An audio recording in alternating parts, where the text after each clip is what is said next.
Hi, my name is Thais Gibson, and I'm the creator of the Personal Development School. This is your daily breakthrough video, and in this video, I'm going to talk to you a little bit about how to stop feeling insecure in your relationship as an anxious, preoccupied attachment style. So I'm going to go through a few quick and really important tips and tools here, as this is something that can be really challenging for anxious, preoccupied individuals and is not a fun way to feel on a regular basis. So tip number one is you want to learn how to have a relationship to yourself. And this sounds like a cheesy thing. It sounds like, oh, it's, a relationship to yourself. You have to become really good at meeting your own needs. And when we start becoming good at meeting our own needs, we won't feel like this feeling of extreme fear and panic when somebody that we rely on to meet our needs isn't available. We have to understand that our subconscious mind associates our needs as our sense of self, our sense of identity. And so when it feels like our needs are going to be left unmet, and because the traditional anxious preoccupied individual is out of relationship to their own needs, then they over rely on someone else. And when it feels like that person is going to take their needs away or not be available to them, it causes this immense feeling of panic for the anxious preoccupied person. And it puts them sort of into overdrive of like fear. And it feels like death to sense of self. It's like death to identity because, oh my gosh, my sense of self is being stripped away because my needs are not going to be met, and unmet needs equals lack of survival. So that's why you get this like really anxious, panicky feeling. So one of the first tips is you have to learn what your needs are. You have to understand like what your needs are from a relationship and in life in general. Like, what do you want from your life? What do you like, your vision, your mission for you, for your life, what you want to create during your life, how you want to show up, the different areas of your life and how you want them to thrive. Like, what do you want in your career? How do you want your relationship to money to look? How do you want different relationships in your life to look? But most importantly, like, how do you want to spend your time as a person? Who do you want to be? And the more you honor that stuff and dig into it and introspect and show up for yourself that way, the more stable of a sense of self you'll have. And as a byproduct of that, you'll feel more secure. And when there's a threat to a relationship, it won't hurt or affect you to the same degree.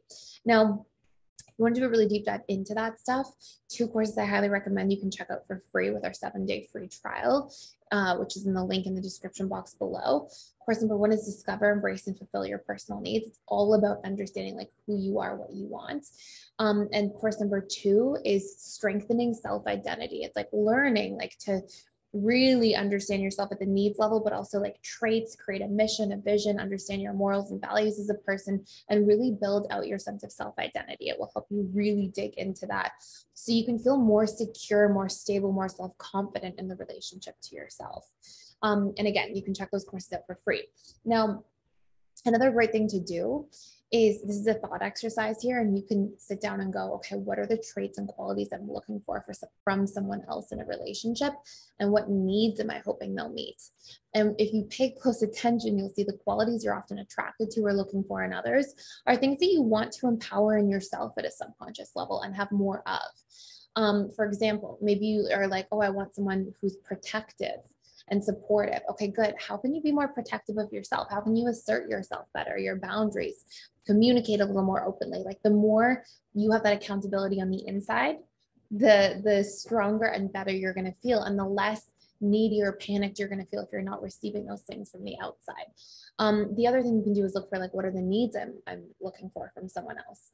And then how can I show up and really meet those needs in the relationship to myself? And when you become really good at that, you're going to see that you feel a lot stronger, a lot more self-confident.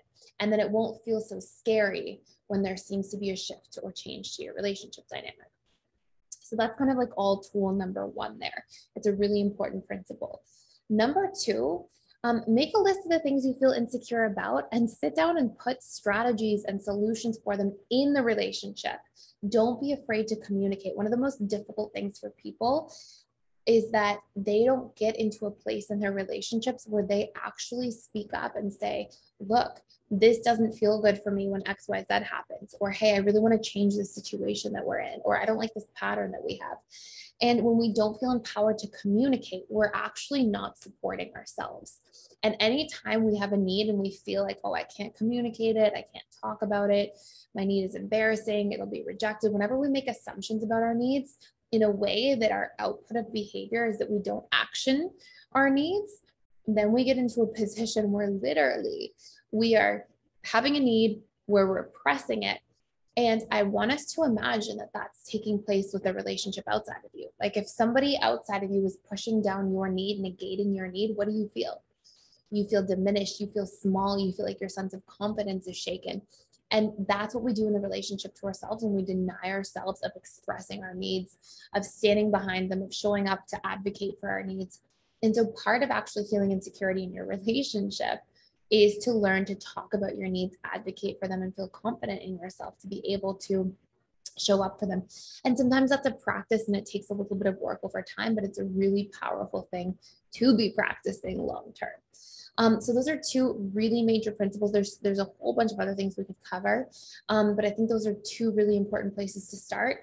I would say a tertiary one that you can look into a little bit as well would be just noticing when you make assumptions about yourself not being good enough, or about you being rejected or about to be rejected or abandoned, and try to notice like how often you assume those things and try to challenge them, because a lot of times APs are telling this story like, I'm going to be abandoned, I'm going to be rejected, I'm going to be not good enough. And a lot of times the patterns in the relationship aren't about that. It could be that your partner's tired and just not emotionally available. It could be that somebody has different needs for how much time to spend together than you do. Not that they don't love you or you're not good enough. So it's just valuable to practice poking holes in these stories that we tell and really coming from like a more fair and balanced frame of mind in our thinking. Again, if you want to do a deep dive into some of the courses I mentioned earlier, you can check them out for free, or you can check out for free for 7 days our Anxious Preoccupied attachment style reprogramming course that has a lot of these tools in there and a lot more detail as well. So hopefully this all makes sense. Thank you so much for watching and for being here. Please like, share, and subscribe if you haven't already, and I will see you in tomorrow's video.